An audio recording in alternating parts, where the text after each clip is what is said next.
नमस्कार दोस्तों, स्वागत है आपका द न्यूज लॉन्चर के इस यूट्यूब मंच पर। दोस्तों, कल्पना कीजिए, आज 5 घंटे बाद, अभी सुबह के 6 बजे है, 5 घंटे बाद शंभू बॉर्डर पर क्या नजारा होगा। 5 घंटे बाद हरियाणा के किसानों के बीच किस तरह का नजारा देखने को मिलेगा।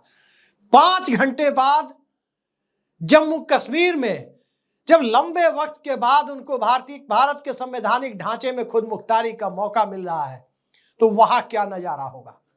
हालांकि जम्मू कश्मीर में केंद्र शासित प्रदेश के तहत सीमित अधिकार वाली विधानसभा आ रही है, लेकिन यह दिल्ली का कमिटमेंट उस वक्त भी था जिस वक्त केंद्र शासित प्रदेश का दर्जा दिया गया, पूर्ण राज्य का दर्जा छीना गया और अब कश्मीर पूर्ण राज्य की तरफ बढ़ेगा। लेकिन असल नजारा तो हरियाणा में दिखना है।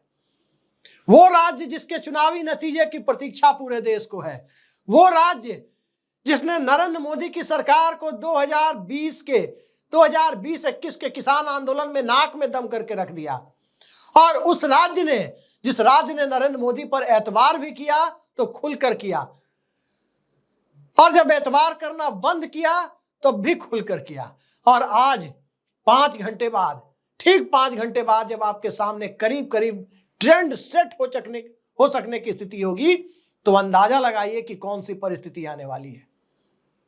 भारतीय जनता पार्टी ने मुख्यमंत्री बदला, चुनाव के ठीक पहले मुख्यमंत्री बदला, पुराने मुख्यमंत्री दिल्ली लाए गए, जो नए मुख्यमंत्री बनाए गए वो अपनी सीट जीतेंगे या नहीं जीतेंगे वो भी आज तय होगा। दरअसल 2 राज्यों के लिए जो चुनाव हुए हैं, विधानसभा चुनाव हुए हैं, उन विधानसभा चुनाव की आज वोटों की गिनती हो रही है। वोटों की गिनती में कश्मीर में भी 90 सदस्यों की विधानसभा, हरियाणा में भी 90 सदस्यों की विधानसभा सामने आनी है, और इन 90 में जिसके पास 46 के नंबर होंगे सरकार उसकी होगी। लेकिन सरकार से ज्यादा बड़ी चीज यह है कि जिन मुद्दों के आश्रय सरकार बनाने की कवायद हुई है, उन मुद्दों के सहारे एक बेहद करीबी मामला बना चुके इस चुनाव को, और बेहद जज्बाती ढंग से मुद्दों के साथ जुड़े हुए उस समाज को, उस सेक्शन का क्या होगा जिन सेक्शन ने इन चुनाव को अपने लिए जी जान से एक बड़े मुद्दे में तब्दील कर दिया था। बात किसानों की करें, जिनके लिए एमएसपी गारंटी और स्वामीनाथन फॉर्मूला एक मुद्दा है। बात महिला पहलवानों की करें, जिनके लिए रेसलिंग फेडरेशन मुद्दा है। बात नौजवानों की करें, जिनके लिए अग्निवीर मुद्दा है। बात ओल्ड पेंशन स्कीम की करें, जो सरकारी कर्मचारियों के लिए मुद्दा है। और बात अंततः उन लोगों की करें जिन्होंने 10 साल में नागरिक अधिकारों को सिर्फ सांकेतिक तौर पर महसूस किया है। हरियाणा की स्थिति कमोबेश वही थी जिस स्थिति की कल्पना कम से कम भारत के संवैधानिक ढांचे में, लोकतांत्रिक परिवेश में, लोकतांत्रिक आजादी के साथ जी रहे लोगों ने नहीं की थी। इससे भी बुरी स्थिति कश्मीर की थी। 5 अगस्त 2019 को जब धारा 370 के साथ छेड़छाड़ हुई, सेक्शन बी को निष्प्रभावी किया गया, उसके बाद कश्मीर में महीनों तक इंटरनेट बंद रहे।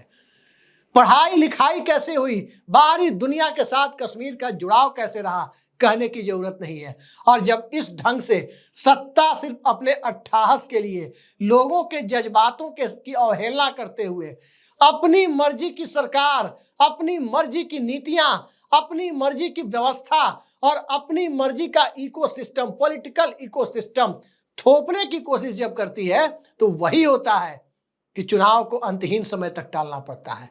वही होता है कि हरियाणा में प्रचार खत्म होने के 48 घंटे पहले पार्टी के सबसे बड़े पोस्टर बॉय को मैदान छोड़ना पड़ता है। और वही होता है कि जनता अपने मुद्दों का हिसाब किताब करने जो हर 5 साल पर लोकतांत्रिक तरीके से बैठती है, ऐसे मौके पर जब जज्बात वोटिंग के पैटर्न पर हावी होते हुए दिखे, तो सत्ता में बैठी हुई पार्टी चाहे डबल इंजन के दावे करे या ट्रिपल इंजन के दावे करे, जनता के इंजन का हॉर्स पावर इतना बड़ा हो जाता है कि वो तमाम इंजन धाराशायी होने लगते हैं। अब से 2 घंटे बाद वोट मतगणना शुरू होगी।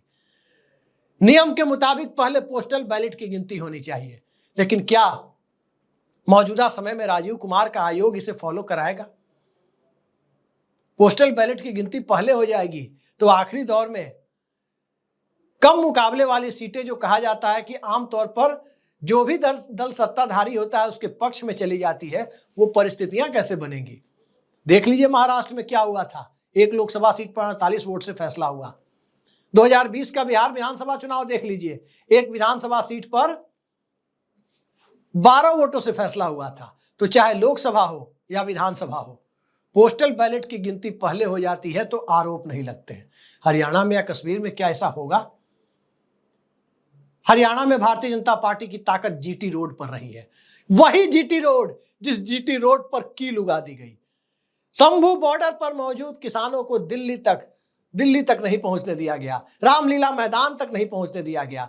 यानी लुटियंस दिल्ली में बैठने वाले लोग, चाणक्यपुरी में बैठने वाले ब्यूरोक्रेट, इनके डाइनिंग टेबल पर जो अन्न परोसे जाते हैं वो उन किसानों की पसीने का नतीजा होता है।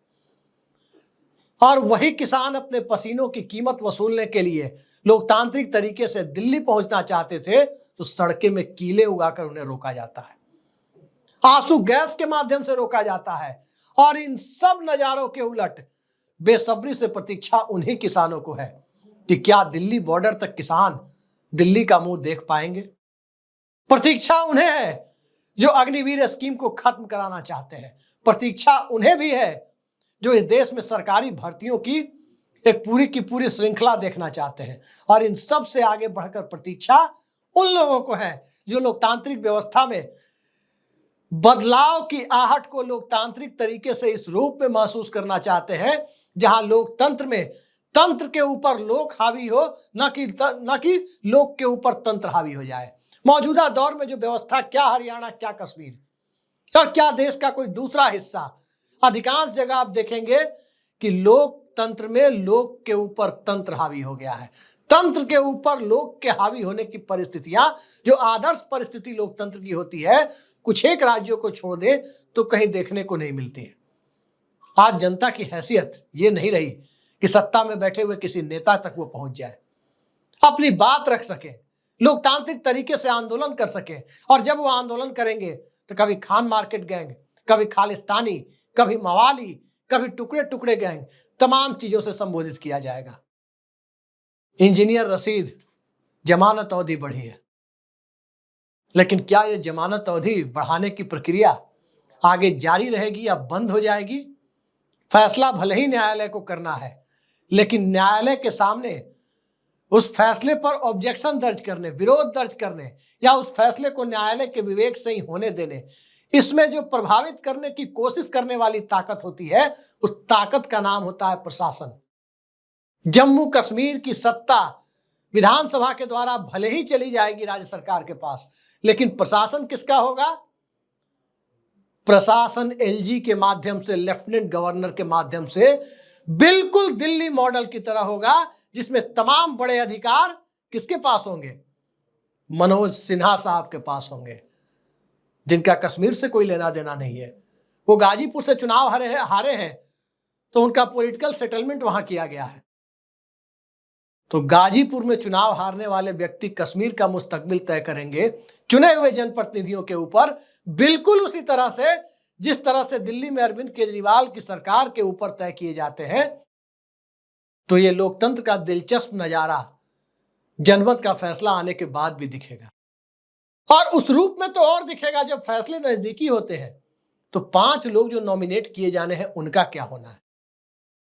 क्या वो सरकार को बनाने और बिगाड़ने की प्रक्रिया में एक महत्वपूर्ण खिलाड़ी साबित होंगे?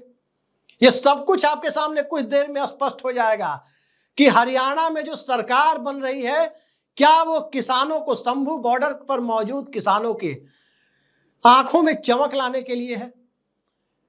क्या इस हरियाणा के नतीजे से किसानों के चेहरे पर चमक आएगी, नौजवानों के चेहरे पर चमक आएगी, महिला पहलवानों के चेहरे पर चमक आएगी, बेरोजगारों के चेहरे पर चमक आएगी, या उनकी मायूसी में इजाफा होगा? बस चंद घंटों की बात है।